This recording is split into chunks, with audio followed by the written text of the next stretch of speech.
आप सबको जय यीशु के परमेश्वर को धन्यवाद कि एक बार फिर से हम उस जगह पे जहाँ पे आके हम परमेश्वर के वचन से कुछ बातों को समझने सीखने की कोशिश करते हैं।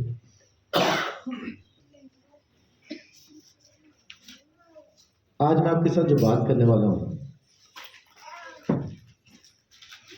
जैसा कि वचन कहता है कुलुस्सियों 3:5, उन अंगों को मार डालो।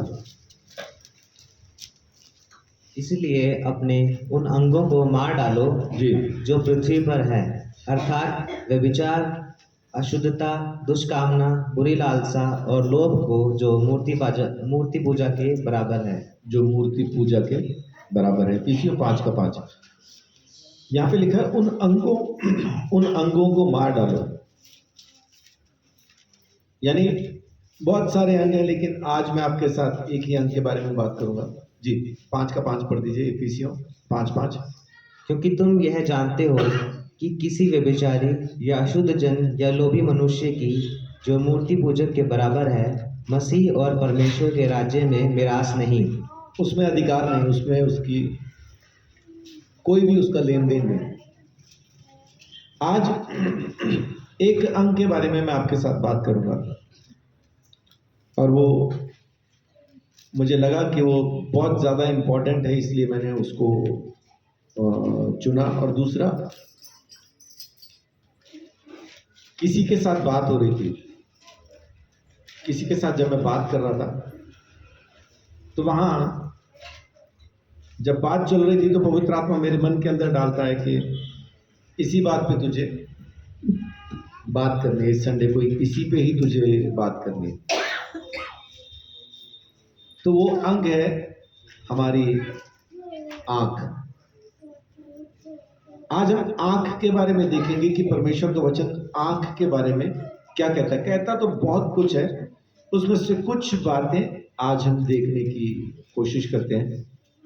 पहले देखें किस किस तरह की आंख है, इंसान के पास कैसी कैसी आंख है। सबसे पहले पहला शमूएल 18:9।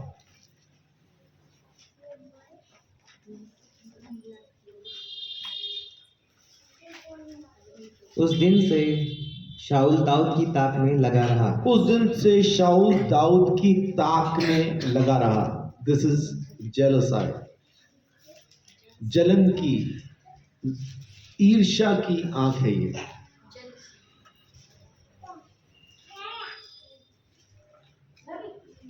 ये ईर्ष्या की आंख है।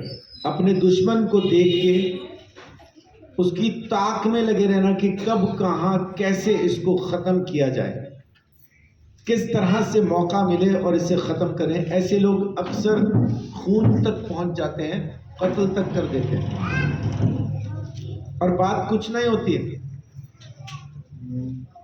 बात कुछ भी नहीं होती।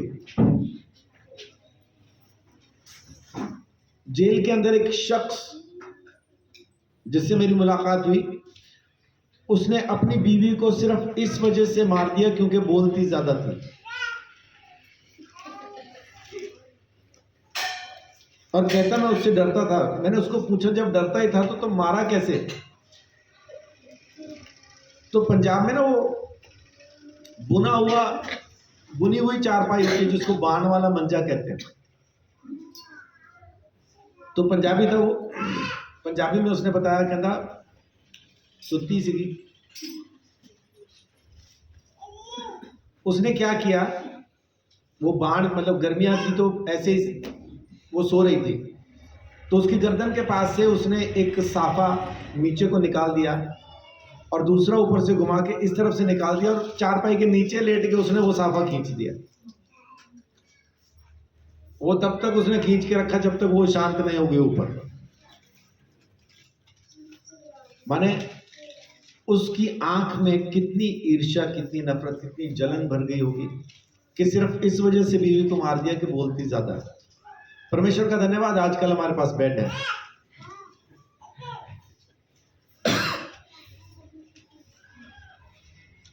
जलन की आंख, नफरत की आंख, ईर्ष्या की आंख, पहला।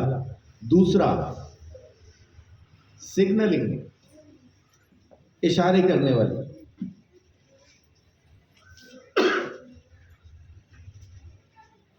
नीति वचन 6 का 13।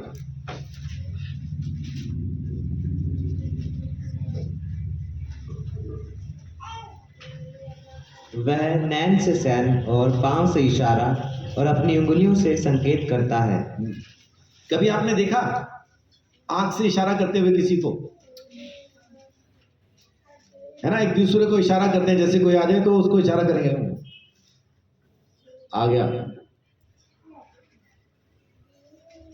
आंखें बता रहा हूं अभी कैसी कैसी हैं इंसान के पास। जलन से भरी आंखें हैं, इशारों से भरी आंखें हैं।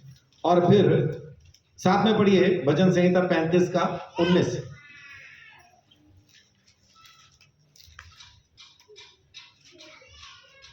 मेरे झूठ बोलने वाले शत्रु मेरे विरुद्ध आनंद ना करने पाए। मेरे झूठ बोलने वाले शत्रु, देखिए कॉमा वहां ना लगाएं जहां पे नहीं है, वहां लगाएं जहां है। आपने झूठ के बाद कॉमा लगा दिया, वो सेंटेंस बदल गया। दोबारा पढ़िए।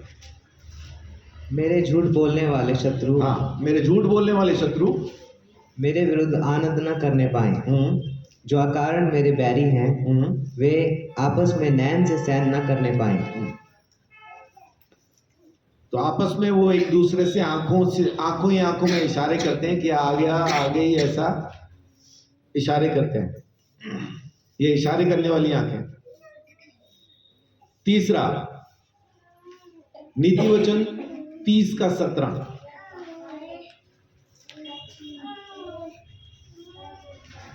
अभी मैं सिर्फ आपको आंखों की टाइप बता रहा हूं, किस किस तरह की आंखें इंसान के पास हैं, और परमेश्वर जानता है, वचन में लिखा है। जी। जिस आंख से कोई अपने पिता पर अनादर की दृष्टि करे, अपमान करने की आंख, मोकरी, ये मजाक उड़ाने वाली, अपमान करने वाली आंख। हाँ जी। और अपमान के साथ अपनी माता की आज्ञा ना माने, उस आंख को तराई के कौवे खोद खोद कर निकालेंगे और उकाब के बच्चे खा डालेंगे। ठट्ठा उड़ाने वाली आंख, इसके लिए वचन क्या कह रहा है कि तराई के कौवे उसे खोद के निकालेंगे। ये माँ बाप का ठट्ठा उड़ाने वाली आंखें। आपने देखा कभी कोई आंखों से किसी का ठट्ठा उड़ा रहा हो? उड़ाते हैं लोग, आंखों से ठट्ठा उड़ाते हैं। उनकी आंखों में लिखा होता है चलना तो कुछ नहीं है। उनकी आंखों में बाकायदा वो मैसेज आ रहे होते हैं, तो कुछ नहीं है। ये आंख इंसान की है, लेकिन वचन क्या कह रहा है कि अगर कोई माँ बाप के लिए ऐसा करता है तो कौवे उसकी आंख को खोद के निकालेंगे। कौवे उसकी आंख को खोद के निकालेंगे। अगली देखिए, मत्ती 5 का 29।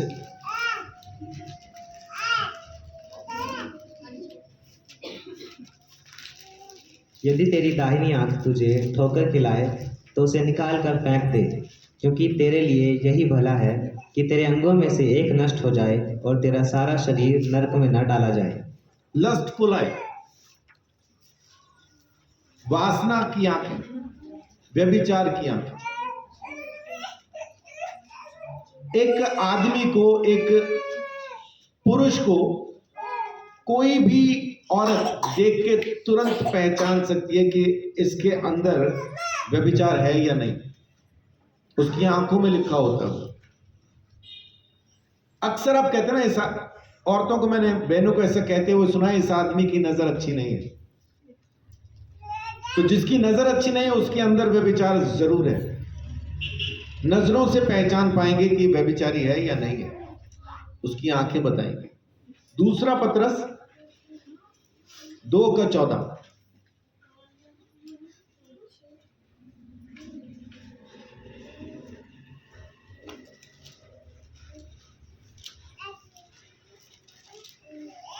उनकी आंखों में व्यभिचार बसा हुआ है और वे पाप किए बिना रुक नहीं सकते। वे चंचल मन वालों को फुसला लेते हैं, उनके मन को लोभ करने का अभ्यास हो गया है। वे संताप की संतान है।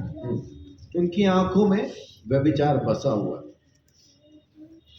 आंखों से देख के पता चल जाएगा कि ये शख्स, ये आदमी, ये औरत व्यभिचारी है या नहीं। उनकी आंखों में लिखा होता है, आंखों से मैसेज आ रहे होते हैं, आंखों से पता चल जाएगा कि क्या है। आगे चलते हैं। नीति वचन 6:17।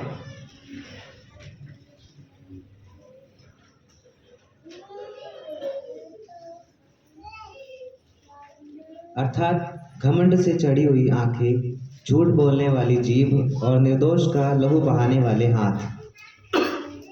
इससे ऊपर देखिए क्या लिखा है, परमेश्वर को इन 6 बातों से, मेरे ख्याल 6 लिखी वहां पे, 6 बातों से बैर है, वरन 7। 6 बातों से बैर है वरन 7 से। और उसमें सबसे पहली बात क्या है, घमंड से चढ़ी हुई आंखें, हॉटी आइज। घमंड से चढ़ी हुई आंखें, घमंड, मैं तुमसे बेहतर हूं,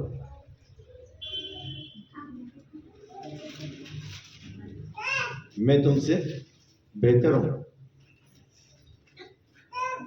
इसी चीज का घमंड होता है, किसी भी बात पे हो, पैसे को लेके, रूप को लेके, रुतबे को लेके, जात को लेके, किसी भी चीज को लेके उसमें होता है कि मैं तुमसे बेहतर हूं। और उसकी आंखें, उसकी आंखों के अंदर लिखा होता है कि मैं हूं कुछ। उसकी आंखें बोलती हैं कि मैं हूं कुछ। लेकिन परमेश्वर को इन आंखों से बैर है, इन आंखों से बैर है। 21:4 भी पढ़िए। चढ़ी आंखें, घमंडी मन, दुष्टों की खेती, तीनों पापमय है। ये तीनों पाप में है, चढ़ी आंखें पाप में है। लिस्ट में मेरे पास जो मैंने आखिर लिखी है वो पढ़िए, नीति वचन 16:30। आंख मूंदने वाला छल की कल्पनाएं करता है और होठ दबाने वाला बुराई करता है। नीति वचन 16:30 क्या कहता है, आंख मूंदने वाला। ये आंख मूंदने वाला असल में बंद करने वाला नहीं है। कुछ लोगों को आपने देखा होगा, किसी को देख के वो आंखें छोटी कर लेते हैं, नैरो आइज,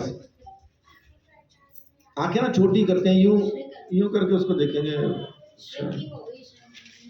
तो जब वो यूं करके देख रहा है ना, तो इसका मतलब है उसके मन के अंदर वो एक बात साथ में सोच रहा है और वो अच्छी नहीं है, वो छल की कल्पना कर रहा है।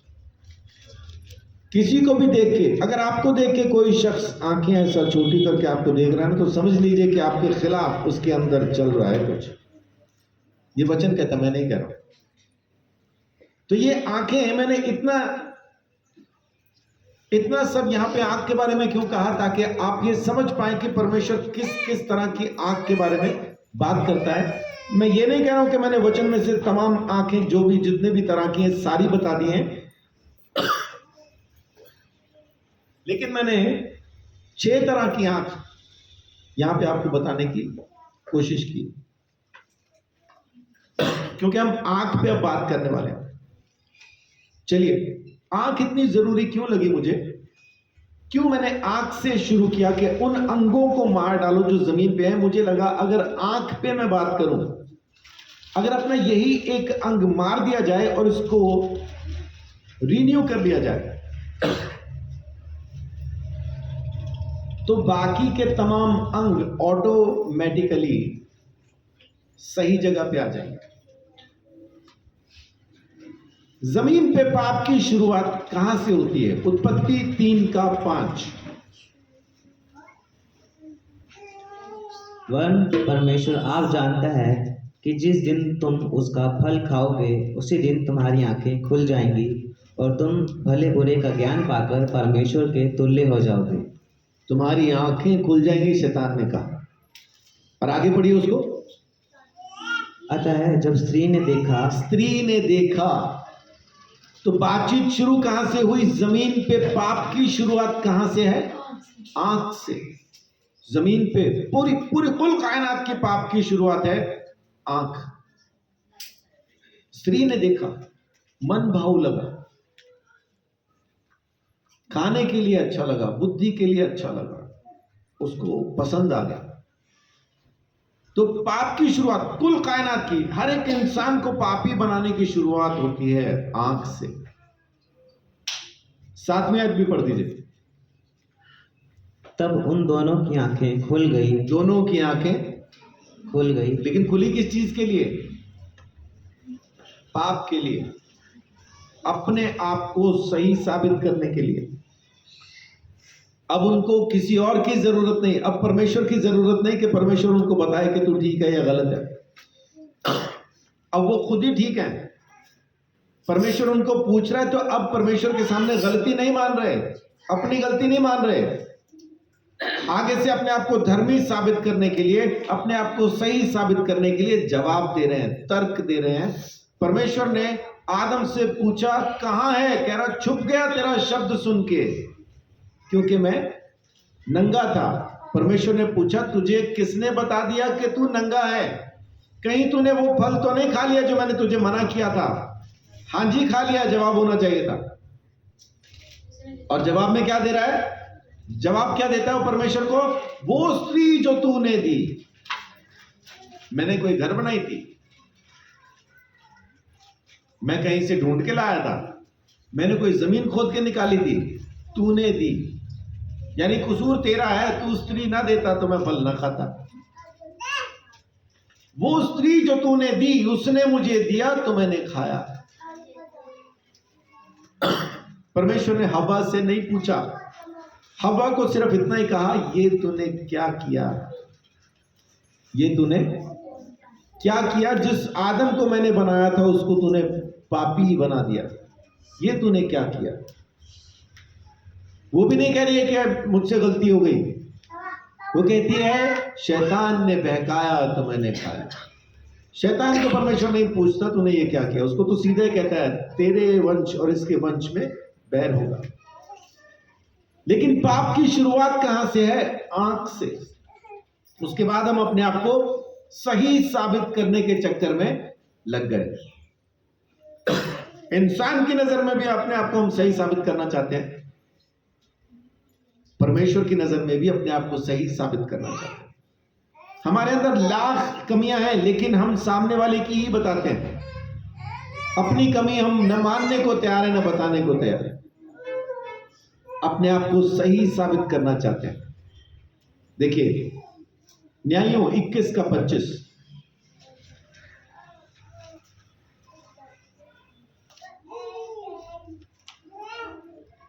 उन दिनों में इजराइलियों का कोई राजा न था, जिसको जो ठीक जान पड़ता था वही वह करता था। अपनी नजर में जो उनको सही समझ में आता था, उनकी दृष्टि में जो ठीक था वही वो किया करते थे। खुद को सही साबित करना शुरू कर दिया, माने मैं जो कर रहा हूं वो ठीक है, मुझे समझाने की जरूरत नहीं। इंसानों के सामने अपने आप को सही साबित किया, परमेश्वर के सामने अपने आप को सही साबित किया, पूजा पाठ करके, दान पुण्य करके, अलग अलग तरीके से परमेश्वर के सामने अपने आप को धर्मी साबित करने की कोशिश करते हैं। इंसान के सामने अपने आप को सही साबित करने की कोशिश करते हैं। ये नहीं मानते कि ये मेरी गलती है, मैंने किसी वजह से नहीं किया, ये मैंने किया है, मेरा कसूर है, ऐसा नहीं मानते। लेकिन गलती करने का कारण बताते हैं हम, ये सब हुआ इस वजह से मैंने ये किया। वजह नहीं है, मैंने किया गलत तो उसका मतलब है मैंने गलत किया, उसके कोई कारण नहीं होता। गलत किया माने गलत किया। लेकिन इंसान ऐसा मानने को तैयार नहीं, अपनी नजर में अपने आप को सही साबित करता है। नीति वचन 30 का 12।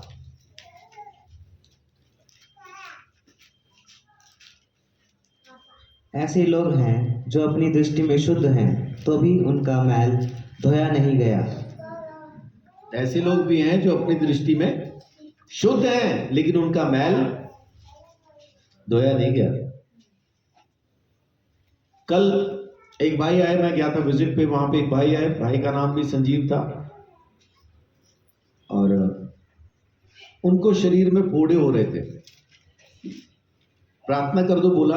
मैंने जब उनके सिर पे हाथ रखा तो मुझे लगा कि मैंने नारियल पे हाथ रखा है, मतलब उनके बाल वैसे उतना सख्त हो चुके थे। और मैंने प्रार्थना की और प्रार्थना करने के बाद मैंने उनको कहा कि थोड़ा अपने आप को साफ रखने की कोशिश करें इन दिनों में। उसके कपड़े वो बता रहे थे कि मैं कई दिन से यहीं हूं, मैं बदला नहीं गया।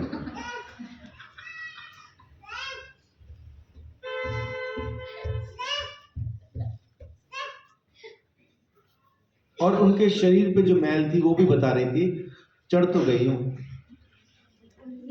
देखो उतरूंगी कब। कईयों की मैल गर्मी से चढ़ना शुरू होती है और गर्मियों में जाके ही उतरती है, क्योंकि सर्दी में उनका पानी से कोई लेन देन नहीं होता।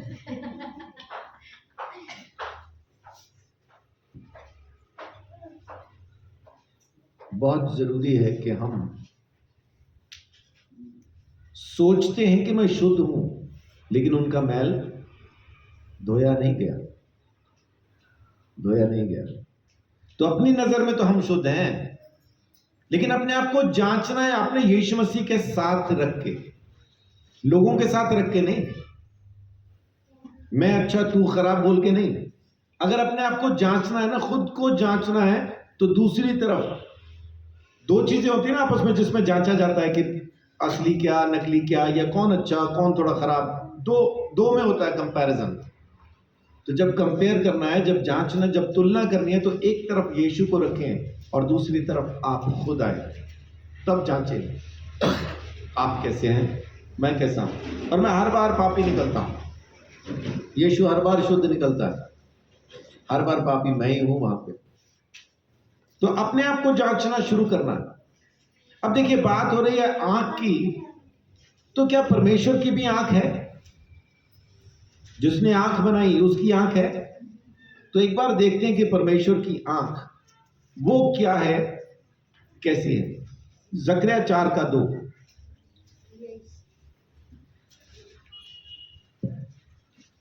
उसने मुझसे पूछा, तुझे क्या दिखाई पड़ता है?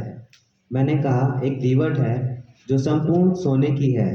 उसका कटोरा उसकी चोटी पर है और उस पर उसके 7 दीपक हैं, जिनके ऊपर बत्ती के लिए 7 नालियां हैं। एक दीवट है जिसपे 7 दिए हैं, 2 पेड़ हैं जैतून के भरे हुए, जिनमें से नलियां निकल के इनमें तेल डालती हैं और ये दीपक सदा जलते रहते हैं। अब पढ़िए 10वीं आयत। क्योंकि किसने छोटी बातों का दिन तुच्छ जाना है, यहोवा अपनी इन 7 आंखों से सारी पृथ्वी पर दृष्टि करके साहुल को जरुब्बाबेल के हाथों में देखेगा और आनंदित होगा। कितनी आंखों से? 7 आंखों से। और ये 7 आंखें कौन सी हैं? वो जो ऊपर दीवट मैंने बताया आपको, वो दीवट जिसपे 7 दिए हैं। जब आप इसको पूरा पढ़ेंगे, मैंने तो बीच में 2 आयतें पढ़वाई ना आपसे, दूसरी और 10वीं, लेकिन जब आप इसको सारी को पढ़ेंगे तो समझ में आएगा उसी दीवट की बात चल रही है कि परमेश्वर की 7 आंखें हैं जो सदा रोशन रहती हैं, जिनमें लगातार ज्योति जलती रहती है, जिनमें जैतून के तेल की सप्लाई लगातार है, लगातार।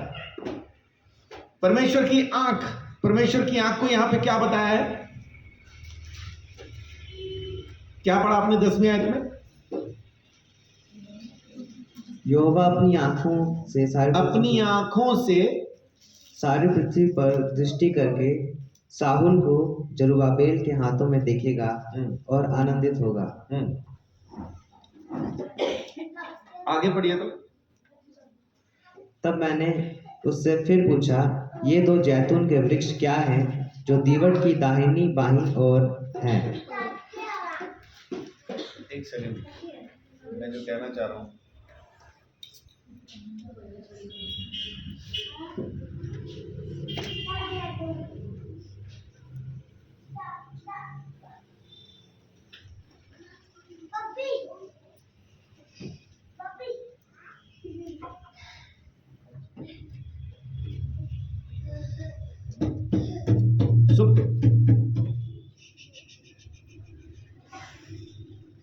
जब आप इसको देखें,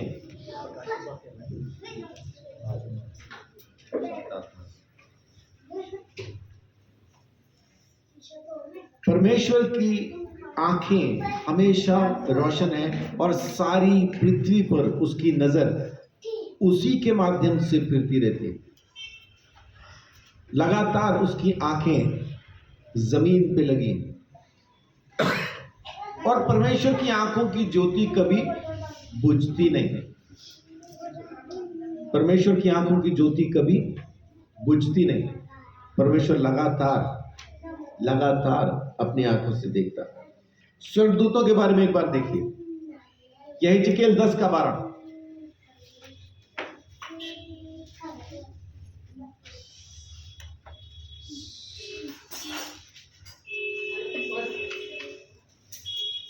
पीठ, हाथ और पंखों समेत करूबों का सारा शरीर और जो पहिए उनके हैं, वे भी सब के सब चारों ओर आंखों से भरे हुए हैं।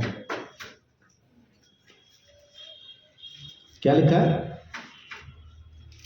पीठ, हाथ और उसके पहिए आंखों से भरे हुए हैं। अब ये पहिए जो आंखों वाले पहिए हैं, इनके बारे में थोड़ा देखिए, व्याख्या इनके बारे में लिखी है। ये यहेजकेल 1 अध्याय 17 से लेके 20 तक। चलते समय वे अपनी चारों ओर चल सकते थे और चलने में मुड़ते नहीं थे।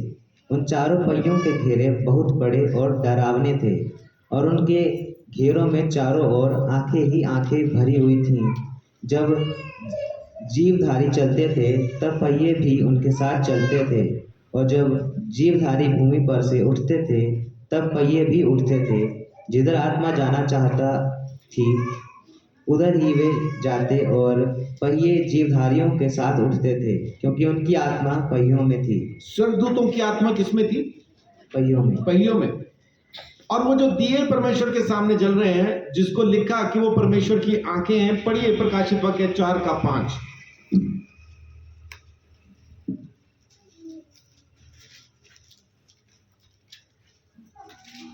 उस सिंहासन में से बिजलियां और गर्जन निकलते हैं, और सिंहासन के सामने आग के 7 दीवट जल रहे हैं। वे परमेश्वर की 7 आत्माएं हैं। यानी परमेश्वर की आंख उसकी पवित्र आत्मा है। परमेश्वर का आत्मा उसकी आंख में ही बसा है।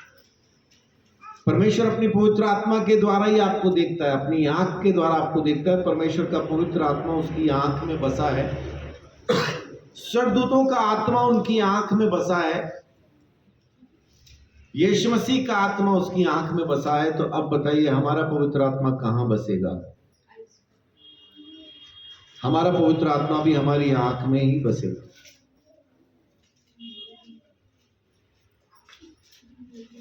एक ऐसा अंग है जो बड़ा जरूरी है, जिसको बदल देना, जिसको नया करना बहुत जरूरी है।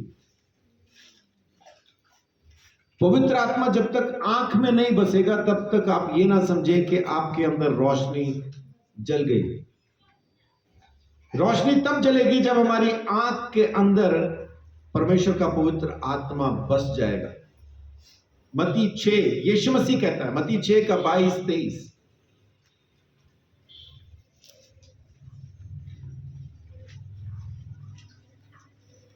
शरीर का दिया आंख है। शरीर का दिया आंख है। परमेश्वर का दिया परमेश्वर की आंख है। और परमेश्वर के दिए में वहां पे लिखा है कि वो जो 7 दीवट हैं, वो परमेश्वर की 7 आत्माएं हैं जो पूरी पृथ्वी भर पे घूमती है। नजर उसकी सारी पृथ्वी पे घूमती है। तो मनुष्य का दिया कहां है? उसकी आंख में। लगातार की तेल सप्लाई आंख को जरूरी है, कहीं ये दिया बुझ ना जाए। बुझने का मतलब मरना नहीं है। बुझने का मतलब है आत्मिक रीति से सो जाना, खत्म हो जाना। क्योंकि तुम्हारे शरीर का दिया तुम्हारी आंख है। आगे, इसलिए यदि तेरी आंख निर्मल हो तो तेरा सारा शरीर भी उजियाला होगा। अगर तेरी आंख सही है तो सारे शरीर में रोशनी है, यानी सारे अंग अपनी सही जगह पे आ जाएंगे। वो जो मैं ऊपर बता रहा था ना आपको, जो आंखें बताई, हमारे अंदर क्या चल रहा है। अगर आपकी आंख किसी को देख के, आपने किसी को देखा और मन में नफरत आ गई, तो समझ लीजिए दिया बुझा हुआ है। आपने किसी को देखा, नफरत आ गई, दिया बुझा हुआ है। आपने किसी को देख के इशारा किया, आ गया, आ गई, तो दिया बुझा हुआ है।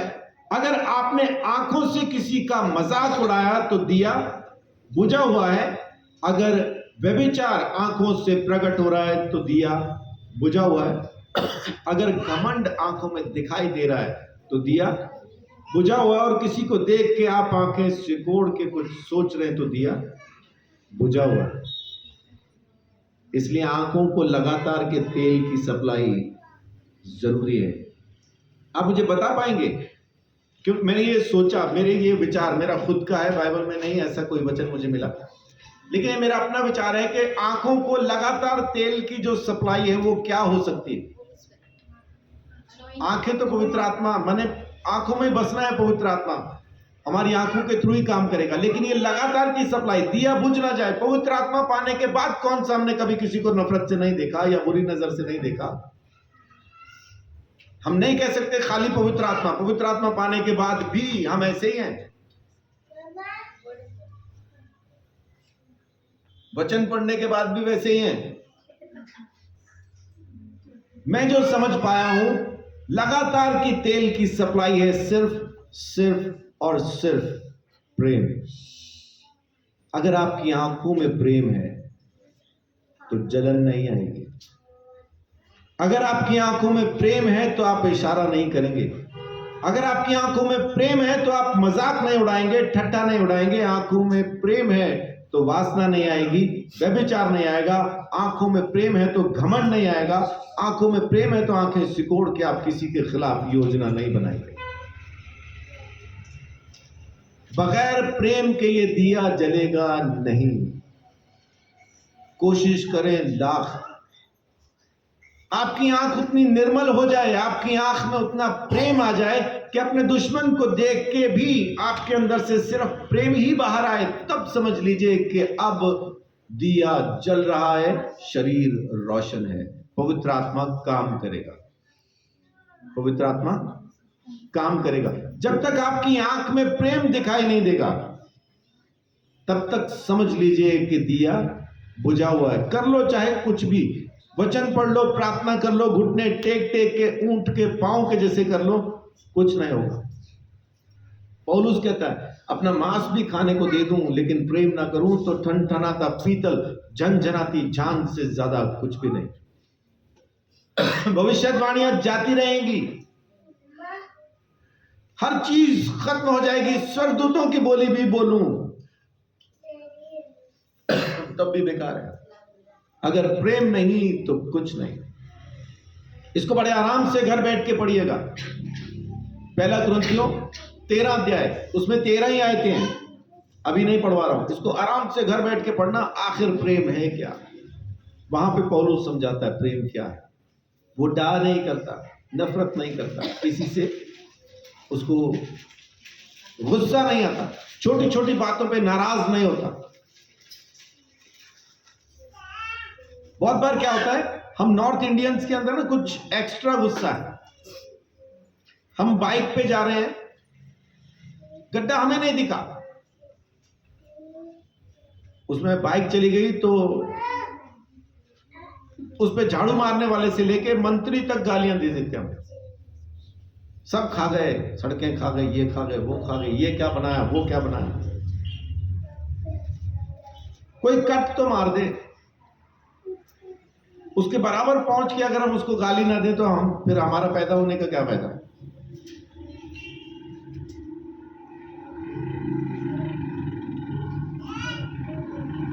दिया बुझा हुआ,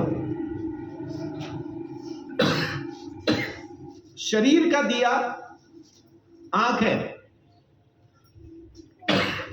परमेश्वर का वचन कहता है ये दिया बुझना नहीं चाहिए। परमेश्वर के पवित्र आत्मा, परमेश्वर की आंख को अगर लगातार तेल की सप्लाई चाहिए तो हमारी आंख को तो फिर सोचो फिर कितनी चाहिए।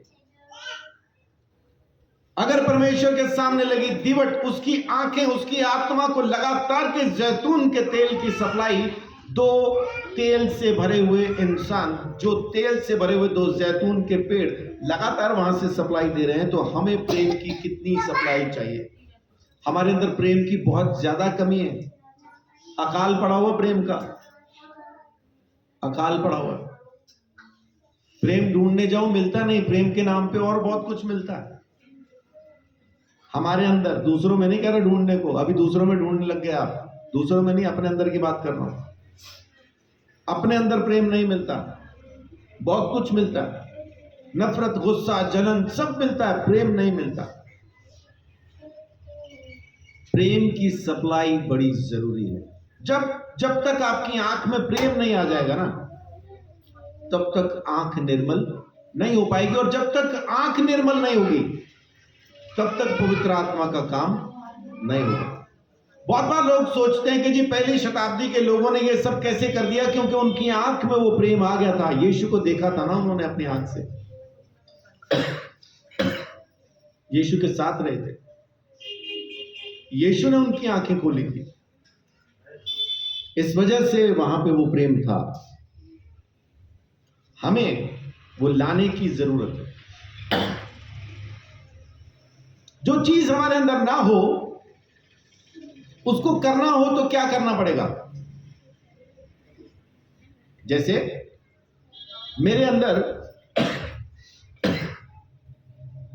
अभी रशियन नहीं है, मैं रशिया की भाषा नहीं बोल सकता, तो अगर करनी हो मेरे अंदर, मुझे वो रशियन लैंग्वेज लेके आनी हो तो क्या करूं? सीखना पड़ेगा, प्रैक्टिस करनी पड़ेगी।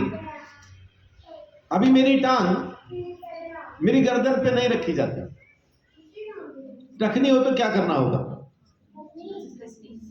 प्रैक्टिस करनी होगी।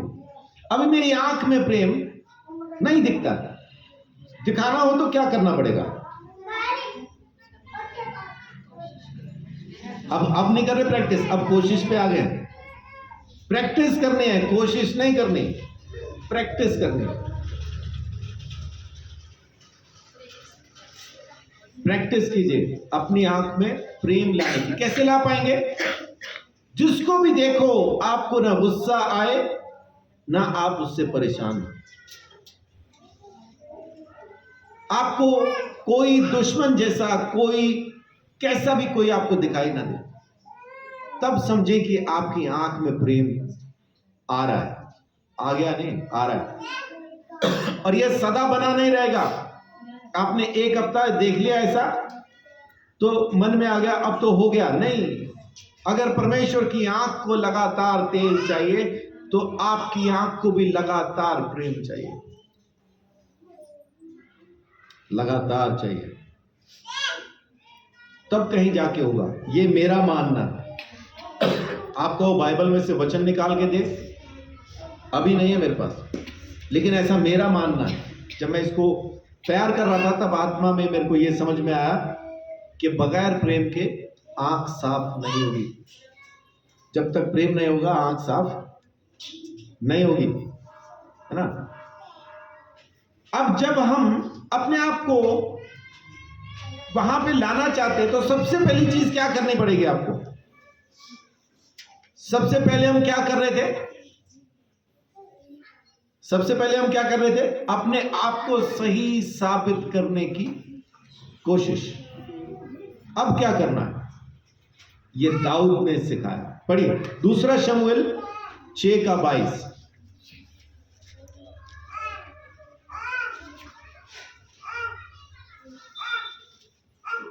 2 शमूएल 6:22। और मैं इससे भी अधिक तुच्छ बनूंगा और अपनी दृष्टि में नीच ठहरूंगा, और जिन दासियों की तूने चर्चा की वे भी मेरा आदर मान करेंगी। दाऊद क्या कह रहा है कि मैं तो इससे भी तुच्छ ठहरूंगा, अपनी दृष्टि में और भी नीच बनूंगा। दाऊद कहता है मैं अपनी नजर में और भी ज्यादा खुद को गिराऊंगा, यानी मैं खुद को दीन करूंगा, नम्र करूंगा, सबसे छोटा महसूस करूंगा कि तुम सब मुझसे बेहतर हो, तुम सब मुझसे बेहतर हो। तब वो दासियां जिनकी तू बात कर रही है ना, तब वो भी मेरा आदर मान करेगी। और परमेश्वर का वचन क्या कहता है? जो बड़ा होना चाहता है अपने आप को छोटा करे, जो राज करना चाहता है वो नौकर बन जाए। लेकिन यहां कहां नौकर बनते हम, यहां तो बनाने आए हम नौकर। हम कहते हैं मैं प्रभु का सेवक हूं, लेकिन मैंने सेवकों को इस अकड़ के साथ महफिल के अंदर, महफिल बोले तो सभा के अंदर, सभा में ऐसा अकड़ के चलते हुए देखा है। ये अपने चर्च के बच्चों की गवाही है। वो ऐसे आ रहे थे प्रभु के सेवक और सामने गंदे बर्तन पड़े थे, वहीं रुक गए, सिर्फ एक चम्मच, एक गंदा चम्मच पड़ा था रास्ते में और वो वहीं रुक गए। और जब तक किसी ने दौड़ के आके वो चम्मच नहीं उठाया, ये नहीं गए आगे। कितनी बड़ी दीवार थी सामने। अच्छा, आवाज मार के बुलाया, उठाओ, तब वो आगे गए। और हैं क्या, उनको पूछो जी आप कौन है, तो कहेंगे जी मैं सेवक हूं। ऐसे होते हैं सेवक। इसको ऑफिसर कहते हैं, इसको प्रधान कहते हैं, इसको राजा कहते हैं। परमेश्वर कहता है कि जब तक तुम दीन, नम्र, बिल्कुल जीरो नहीं हो जाते हो, तब तक हीरो बनने का प्रोसेस शुरू नहीं होगा, तब तक वो शुरू नहीं होगा। तो सबसे पहली चीज क्या करनी है कि खुद को खत्म कर दें। दाऊद कहते हैं मैं तो खुद को और भी नीच बना दूंगा और भी अपने आप को तुच्छ करूंगा। तेरे को क्या टेंशन है, परमेश्वर के सामने कर रहा हूं ना। मीकल ने, उसकी बीवी ने यह बात कही थी, लेकिन एक आयत, ये आगे पढ़िए तो उससे अगली आयत पढ़िए एक बार। और शाऊल की बेटी मीकल के मरने के दिन तक कोई संतान न हुई। अब अगली सेंटेंस में क्या लिखा है कि मीकल के मर जाने तक उसके यहां कभी औलाद नहीं हुई। इसका मतलब क्या? इसका मतलब था कि वो अपने आप को बड़ा उच्च दिखाना चाहती थी और दाऊद की बीवी होने के नाते उसको बुरा लग रहा था कि मेरा पति किस तरह से नौकरों के साथ नाच रहा था, कपड़ों का भी ख्याल नहीं रखा, कैसा जोकर के जैसा लग रहा था। और दाऊद कहता है मैं तो खुद को और भी ज्यादा नीच, और भी ज्यादा तुच्छ ठहराऊंगा। लेकिन अगली जो आयत है वो एक सेंटेंस है कि मीकल को औलाद ही नहीं हुई। ये हमें पता नहीं क्यों बताई गई, आप ही समझ लीजिएगा। क्योंकि उसने परमेश्वर के दास का मजाक उड़ाया, उसने परमेश्वर के सामने उसकी आराधना का मजाक उड़ाया, उसको ढोंग दिखावा और पता नहीं क्या क्या कहा। और वचन कहता है कि फिर मीकल को औलाद नहीं हुई। लेकिन ये कहीं नहीं लिखा कि परमेश्वर ने उसकी कोख को बंद किया या उसको श्राप दिया, ऐसा कहीं नहीं लिखा। लेकिन अगला सेंटेंस वही है, अगली आयत वही है। अब देखिए, परमेश्वर की आज्ञाओं को मानना जरूरी है कि नहीं? अब परमेश्वर क्या कहता है कि मेरी आज्ञाएं इंसान के लिए कैसी हैं, कितना संभाल के रखने की जरूरत है। परमेश्वर की आज्ञाएं कीमती हैं कि नहीं? कीमती हैं, संभाल के रखनी चाहिए कि नहीं? संभाल के इन द सेंस कि उसको यूज करने के लिए संभाल के। आप सोना चांदी हीरा मोती संभाल के रखते हैं ना इस्तेमाल करने के लिए, या सिर्फ रखने के लिए रख देते हैं? पहनते हैं ना उसको, लेकिन संभालते क्यों, कहीं गुम ना हो जाए। कल जब मैं विजिट से वापस आ रहा था तो परमेश्वर का आत्मा पता नहीं मेरे को ऐसा बोलता है कि आज ना अंगूठियां बदल ले। ये मैं इधर पहनता था, इस तरफ पहनता हूं मैं अक्सर, और यहां पे चांदी की होती थी। कल रात जब मैं वापस आ रहा था तो मैंने सुना परमेश्वर की आत्मा को और मैंने अंगूठियां बदल ली। और उसके बाद रास्ते में आ रहा था तो कुछ पानी का छींटा सा गिरा मेरे साथ में, मैंने उसको झाड़ा, साथ में अंगूठी भी चली गई। और अगर ये होती वहां तो फिर ये जाती, लेकिन परमेश्वर ने बदलवा दी। अब आप कहेंगे अंगूठी बचा भी तो सकता था, दिक्कत नहीं। अंगूठियां 3600 है, चांदी की थी, वो 3600 आएंगी, लेकिन परमेश्वर का आत्मा जिस तरह से बात कर रहा है, वो अंगूठी गिरने से ही समझ में आना था कि सच में उसी ने बात की। ये ना गिरती तो समझ में नहीं आता। अभी नहीं है, वो गिर गए रास्ते में। मैंने बाइक रोकी, ढूंढने की कोशिश की, अंधेरा था, रात को कहां मिलनी थी, लेकिन इंसान होने के नाते 2-3 चक्कर काटे मैंने सड़क पे, लेकिन नहीं मिली। तो मेरे को उसका अफसोस नहीं, एक तसल्ली सी थी कि नहीं मिली, दिक्कत नहीं, परमेश्वर ने बदलवा दी। परमेश्वर की आज्ञाएं, ये क्यों याद आया? अभी हम सोने चांदी की बात कर रहे थे तो उससे मेरा ख्याल उधर चला गया। परमेश्वर की आज्ञाएं बेशकीमती हैं, उन्हें संभाल के रखना बड़ा जरूरी है। अब देखिए परमेश्वर अपनी आज्ञाओं के बारे में क्या कहता है। भजन संहिता भजन संहिता नहीं, नीति वचन 7:2।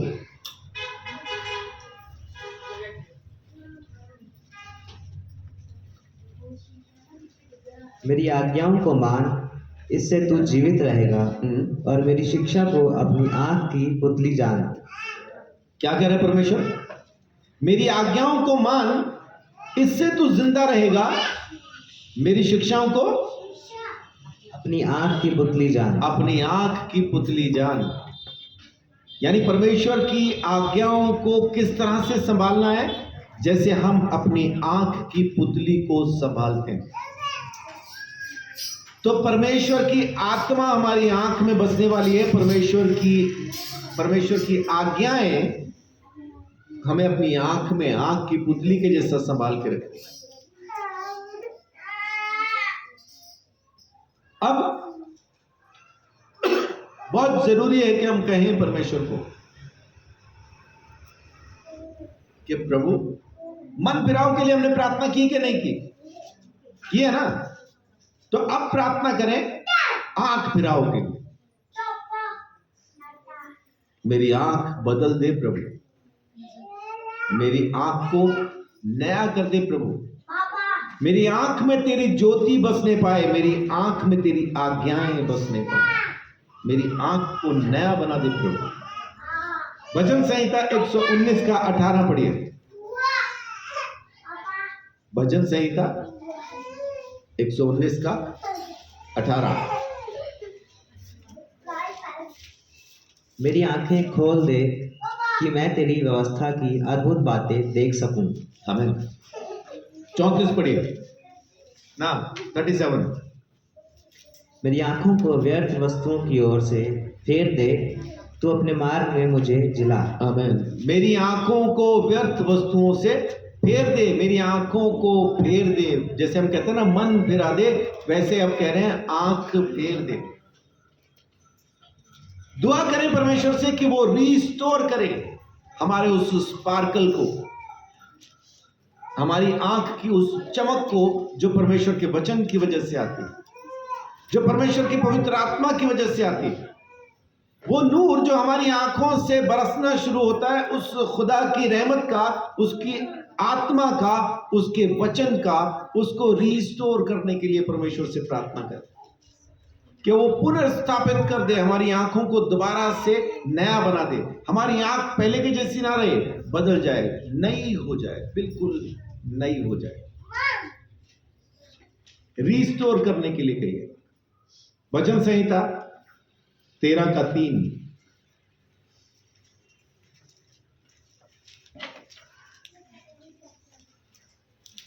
हे मेरे परमेश्वर यहोवा, मेरी ओर ध्यान दे और मुझे उत्तर दे। मेरी आंखों में ज्योति आने दे, नहीं तो मुझे मृत्यु की नींद आ जाएगी। मेरी आंखों में ज्योति आने दे, नहीं तो मुझे मौत की नींद आ जाएगी। ये मौत शारीरिक नहीं है, ये आत्मिक है। मेरी आंखों में ज्योति आने दे, यानी परमेश्वर का आत्मा मेरी आंखों में आए, मैं जो देखूं परमेश्वर की आत्मा में होके देखूं। और देखना अगर आपका साफ हुआ तो बाकी तमाम चीजें अपने आप साफ हुई। देखना पवित्र आत्मा की अगुवाई में आ गया। Beware, you are under the surveillance of CCTV camera.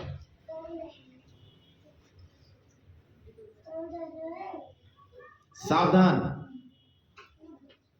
परमेश्वर की आंख आपकी आंख में से होके देख रही है। परमेश्वर किस तरह से मेरे दिमाग को समझ पाता है, कैसे मेरे मन को पढ़ पाता है? क्योंकि वो मेरी आंखों में बसा, मेरी आंखों को पढ़ता है। मेरी आंखों के जरिए मेरे दिमाग से आने वाले मैसेज बिल्कुल साफ पढ़ाए जाते हैं, एकदम साफ पढ़े जाते हैं। परमेश्वर क्यों पढ़ लेता है? मेरी आंखों के जरिए से। आंख से सोच जानी है दिमाग में। आंख देखेगी, दिमाग सोचेगा। तो इससे पहले कि दिमाग सोचे, परमेश्वर को पता होता है अब क्या सोचेगा।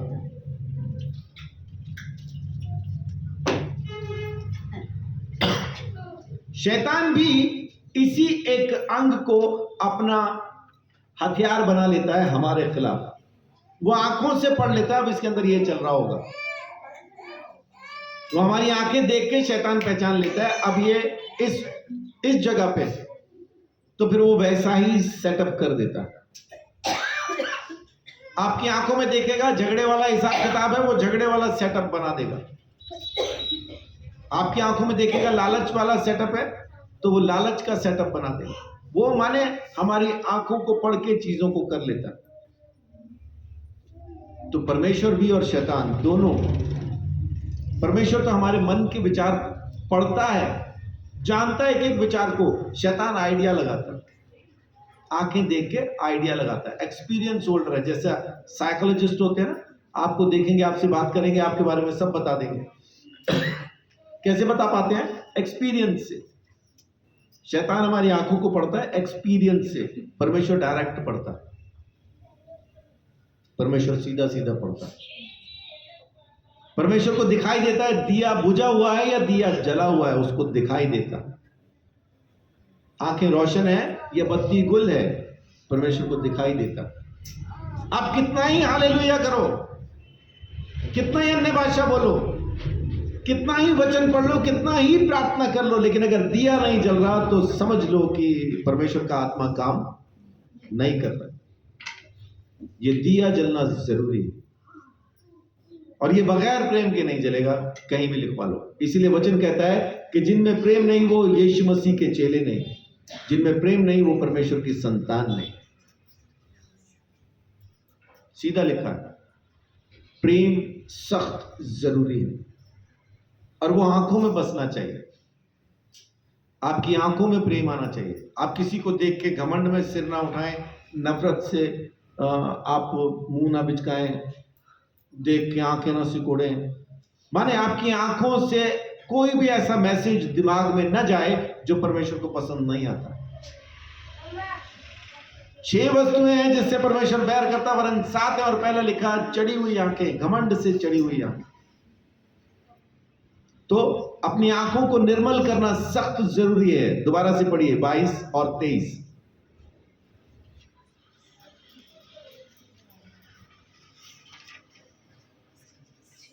मत्ती 6 का 22-23।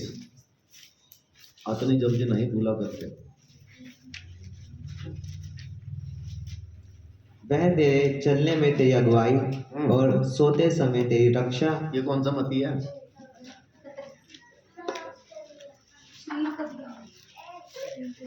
मत्ती 6 का 22-23। शरीर का दिया आंख है। शरीर का दिया आंख है। इसलिए यदि तेरी आंख निर्मल हो तो तेरा सारा शरीर भी उजियाला होगा। आमीन। आंख निर्मल है तो शरीर उजियाला है, माने बाकी अंगों की टेंशन लेने की जरूरत नहीं। आंख में रोशनी है तो तेरा सारा शरीर उजियाला है।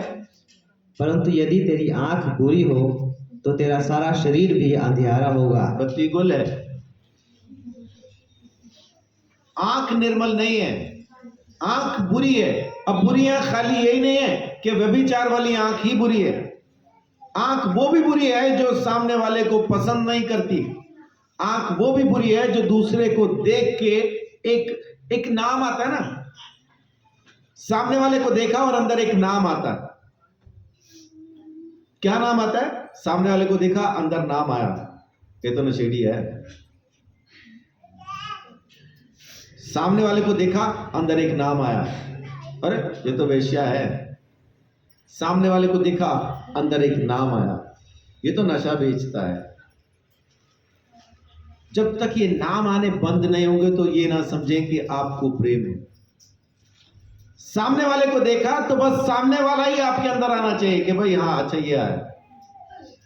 वो अपने खुद के नाम से आपके अंदर आना चाहिए। अभी भी उसकी पहचान कुछ और है, अगर अभी भी उसकी आइडेंटिटी वही है, उसके काम के मुताबिक आप उसको देख रहे हैं या उसको अपने अंदर बुलाते हैं, तो मत समझिए कि प्रेम है। यहूदा इस्करियोती चोर था, बाकायदा लिखा है यूहन्ना 12:6 में, चोर ही था। लेकिन यीशु मसीह जब भी उसको देखता था, कभी ये नहीं देखा कि ये चोर है। यीशु मसीह ने जब भी उसको देखा, उसको यहूदा इस्करियोती ही दिखाई दिया। मैं सुलेखा को देखूं तो मुझे सिर्फ सुलेखा ही दिखनी चाहिए, सूरज को देखूं तो सूरज ही दिखना चाहिए, बंटी भाई को देखूं तो बंटी भाई ही दिखने चाहिए। लेकिन हम लोगों के साथ जुड़ी हुई बातों को देखते हैं, हमारे अंदर वो पूरा मैटर एकदम छप जाता है, ये तो वो है। इससे बचें, प्रैक्टिस करना यहां से शुरू करें। सामने वाले को जैसा है वैसा ही स्वीकार करें। पास्टर पप्पू माने पास्टर पप्पू, बस इतना ही। हाबिल माने हाबिल, सोनी माने सोनी, उसके साथ जुड़ी हुई चीजें नहीं, उसके साथ जुड़ी हुई चीजें नहीं। जब तक आप उसके साथ जुड़ी हुई चीजों के साथ सोनी को देखेंगे, बहुत पसंद करेंगे, अच्छी बच्ची।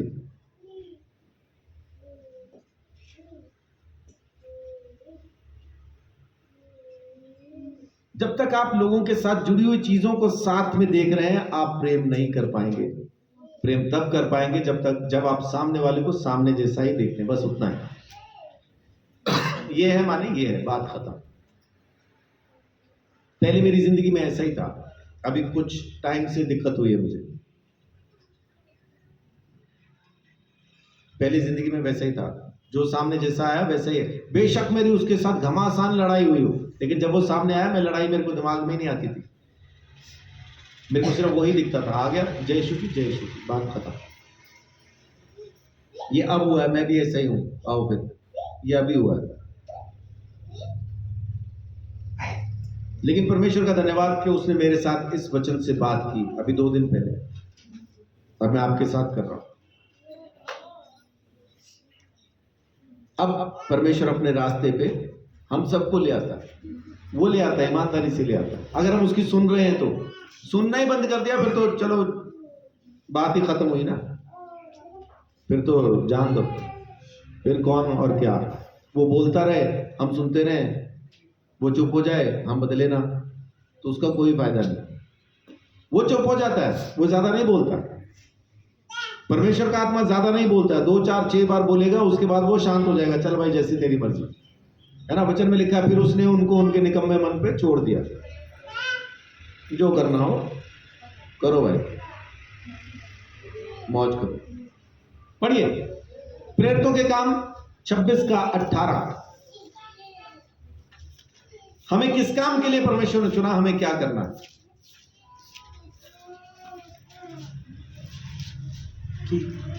कि तू उनकी आंखें खोले, कि तू उनकी आंखें खोले। जब हमारी आंखें खुल जाएंगी, जब हमारा दिया रोशन हो जाएगा, तो हम दूसरों के लिए भी ये काम कर पाएंगे। जी, कि वह अंधकार से ज्योति की ओर और शैतान के अधिकार से परमेश्वर की ओर फिरें, कि पापों की क्षमा और उन लोगों के साथ जो मुझ पर विश्वास करने से पवित्र किए गए हैं, विराज पाएं। आमीन। पापों की क्षमा और तमाम चीजें कैसे पाएंगे? आंखों के खुल जाने के बाद, ज्योति से, ज्योति पाने के बाद। वो जो ज्योति से उनको, उनके अंदर रोशनी आएगी, उस ज्योति से वो पापों की माफी भी पाएंगे, मिरास भी पाएंगे, परमेश्वर के पास लौट आएंगे, अंधकार से निकल आएंगे, परमेश्वर के पास पहुंच जाएंगे। कैसे? आंखें खुलने से, यानी आंखों के रोशन होने से उनको पापों की माफी, परमेश्वर के राज्य के अंदर प्रवेश, उसकी मिरास में उनका हिस्सा, तमाम चीजें हो जाएंगी, उसकी वसीयत के हिस्सेदार हो जाएंगे। आमीन। अब प्रार्थना करें कि प्रभु मेरे को तू बदल। परमेश्वर कह रहा है मैं तुझे बदलना चाहता हूं, ना तू गर्म है ना तू ठंडा है। क्या है? सर्द गर्म है, गुनगुना, गुनगुना, है ना। हम भोपाल तरफ मध्य प्रदेश में जाएंगे तो वहां के लोग कहते हैं कुनकुना। मैंने बोला ये गुनगुना तो सुना था, ये कुनकुना, लेकिन वहां की जबान में कुनकुना ही है। परमेश्वर कहते हैं ना तू गर्म है ना तू ठंडा है, या तो सर्द हो जा या गर्म हो जा। सर्द गर्म मुझे पसंद नहीं, मैं तुझे थूक दूंगा। और वहां पे परमेश्वर उसको क्या कहता है? तू सोचता है कि तू बड़ा अमीर है, तू सोचता है कि तू बड़ा कपड़ों से लदा हुआ है, लेकिन तू अभागा है, अभागा है। पढ़िए प्रकाशित वाक्य 3:18।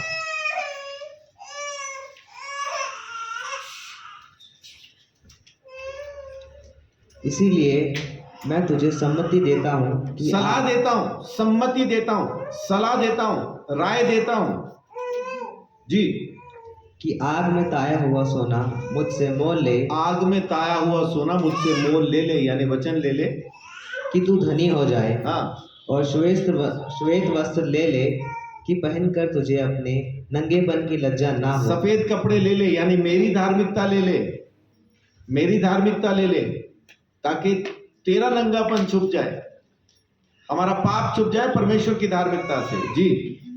और अपनी आंखों में लगाने के और लिए, अपनी आंखों में लगाने के लिए सुरमा ले ले, बढ़िया वाला सुरमा ले ले, कि तू देखने लगे। कि तेरी आंखें सुंदर हो जाए। अच्छा, देखने लगे।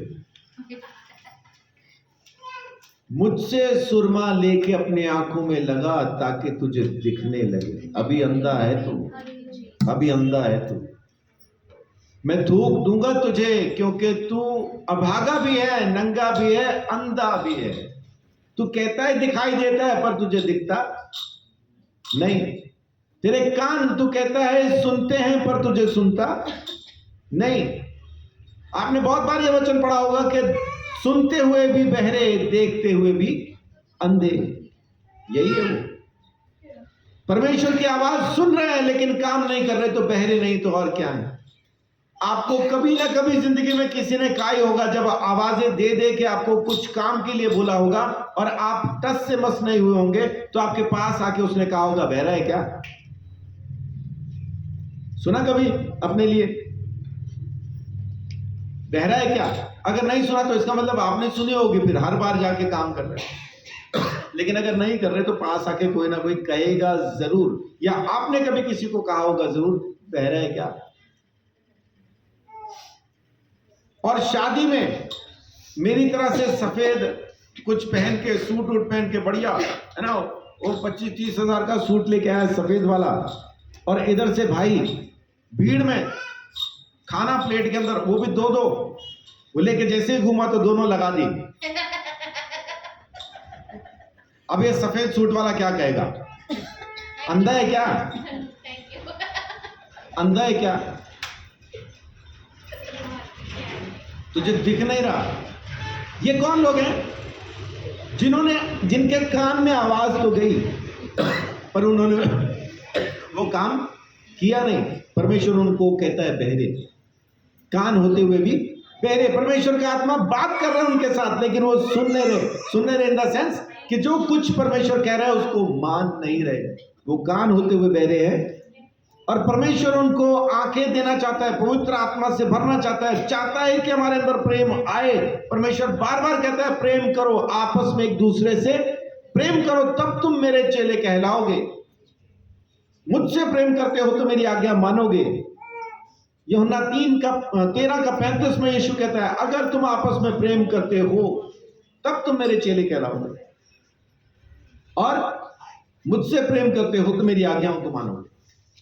लेकिन हम तब भी वो देख नहीं पाते, वो प्रेम हम अपने अंदर ला नहीं पाते। 13:35 में लिखा है ना, यदि आपस में प्रेम रखोगे तो इसी से सब जानेंगे कि तुम मेरे चेले हो। हमें आपस में प्रेम रखेंगे तभी हम जान पाएंगे, इसी से लोग जान पाएंगे कि हम यीशु के चेले हैं। और अगर आपस में प्रेम नहीं तो हम यीशु के चेले नहीं, फिर किसके चेले हैं बताना नहीं, मैं उसका नाम नहीं सुनना चाहता।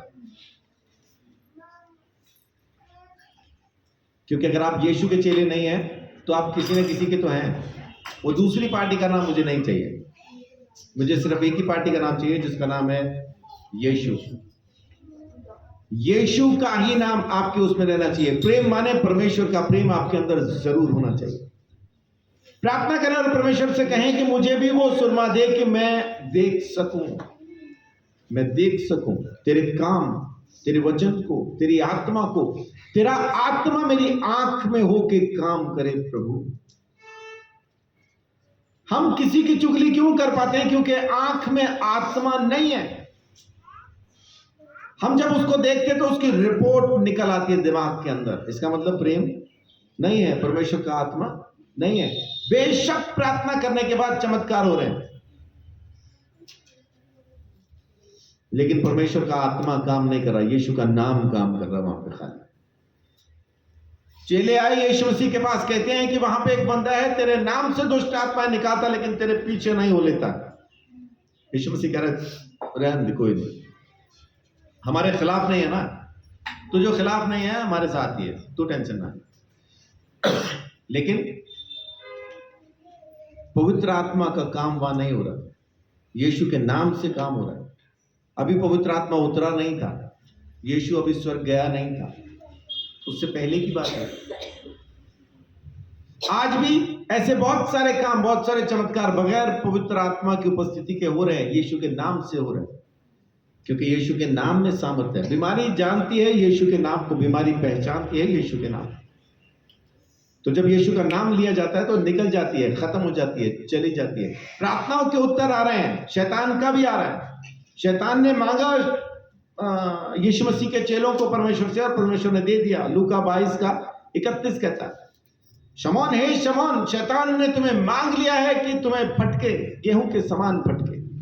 प्रार्थनाओं के जवाब आ रहे हैं तो मतलब नहीं कि पवित्र आत्मा साथ में है। चमत्कार हो रहे तो मतलब नहीं कि पवित्र आत्मा साथ में है। आप उपवास रख के प्रार्थना कर रहे हैं तो मतलब नहीं कि परमेश्वर का आत्मा साथ में है। आप वचन पढ़ रहे हैं तो मतलब नहीं कि परमेश्वर का आत्मा साथ में है। आप दान दशमांश दे रहे हैं, आप चर्च में लगातार आ रहे हैं तो मतलब नहीं कि परमेश्वर का आत्मा आपके साथ में है। जब तक आपकी आंख में प्रेम दिखाई नहीं देगा, पवित्र आत्मा साथ में नहीं होगा।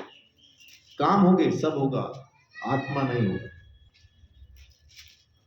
अगर आप चाहते हैं कि परमेश्वर का आत्मा आपके साथ रहे, अगर आप चाहते हैं कि परमेश्वर का आत्मा आप में होके काम करे, तो आज से प्रेम करना शुरू कीजिए।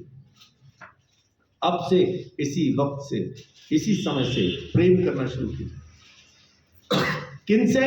वो जो आपसे प्रेम नहीं करते, उनसे। जिसको देख के आपके तन बदन में आग लग जाती है, उससे। जिसको आप देखना ही नहीं चाहते, उससे।